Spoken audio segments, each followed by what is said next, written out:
Bien, estamos en contacto para abrir el programa con nuestro corresponsal en Wall Street, nuestro amigo José González, para hablar en esta ocasión de Argentina. Hay gente que parafraseando, ¿no es cierto?, la ópera Evita, dice, hay que llorar por ti, Argentina, y es la primera pregunta que queremos hacerle a José. José, ¿estás con nosotros enlazado? Sí, encantado, Oscar. Buenas noches. Buenas noches, buenas noches. Económicamente hablando, José, ¿qué representa para Argentina el retorno del peronismo con la vicepresidenta Cristina Fernández, cuando el gobierno, este año, el gobierno argentino va a cerrar con el doble de la inflación que calculó, que fue de 20% y va a ser de 40%, y cuando no creció el 2% que estimaba, sino va a decrecer menos 1.6%? Por favor, ¿qué significa este retorno? Es la gran pregunta que se hacen los operadores y los analistas de mercado, especialmente en una Argentina que incrementó su deuda en los 3 y pico más años del gobierno de Macri de 100.000 y pico millones a 300.000 millones de dólares. Las cifras que acabas de mencionar y los anuncios que se acaban de hacer esta noche, prácticamente el gobierno argentino está anunciando medidas de emergencia que equivalen a controles de capital en la economía. Desde el viernes el Estado solo va a disponer de 5.000 millones diarios para defender las reservas internacionales, y desde hoy se prohíbe retirar más de $10.000 al mes para las compañías y los individuos argentinos bajo ciertas limitaciones.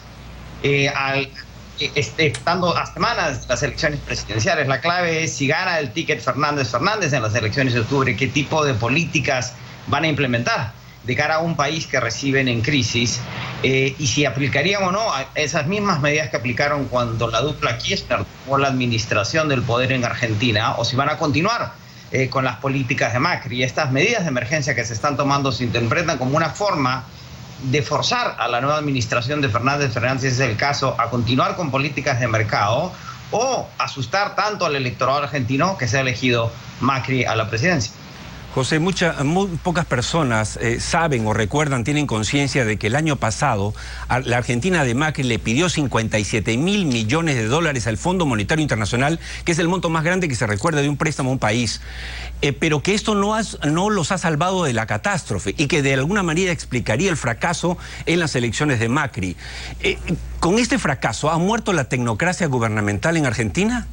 Está siendo gravemente cuestionada. El problema con Macri es cuando se presenta a la presidencia, planteó que iba a abrir la economía y que iba a aplicar un plan heterodoxo de ajuste en la medida que el país que recibía tenía muy grandes distorsiones. En realidad aplica un plan ortodoxo, clásico, que sin embargo no se enfoca en la austeridad fiscal, sino que abre la economía argentina una cantidad de préstamos muy grandes, que no solo son préstamos en deuda extranjera, en bonos, y bonos en deuda dolarizada, en bonos en Argentina, sino que termina en una crisis de balanza de pagos porque se promovió un crecimiento a través de la deuda, esperando dinamizar la economía, y eso no sucedió, y eso lo llevó a este préstamo del Fondo Monetario Internacional, que son 57.000 millones de dólares, de los cuales han sido desembolsados 44.000 millones de dólares, que, como señalabas, es el préstamo más grande en la historia del fondo y es el 60% de los fondos que puede prestar el Fondo Monetario Internacional. Es decir, que si Argentina no resuelve esta crisis en los próximos meses, el fondo estaría él mismo en una situación delicada hacia adelante. La clave, además, es que Argentina sigue dependiendo de los desembolsos restantes para seguir funcionando. Y esta circunstancia ha hecho que el fondo esté revisando ese desembolso, que son de 5.700 millones de dólares, y esperamos noticias el martes de cuál es la decisión del fondo al respecto. Última pregunta muy precisa. Esta semana la noticia fue que el gobierno de Macri unilateralmente planteó una reperfilación de la deuda, que es decir, no es negociarla con nuevos intereses, sino patearla hacia adelante. ¿Qué le espera a Argentina con esto? Eso es muy serio porque la reperfilación anunciada es en los 3 estamentos de deuda, por así llamarlo, en Argentina. La deuda externa en bonos, que tiene lo que se llaman cláusulas de acción colectiva. No puede ser reperfilada si no hay una negociación con el 75% más de los tenedores de los bonos. Hay una reperfilación de la deuda doméstica, que es de corto plazo, que es particularmente seria, porque en la medida que la inflación se disparó del 20 al 40%, muchos de los gobiernos regionales y locales usaron la deuda para el gasto corriente.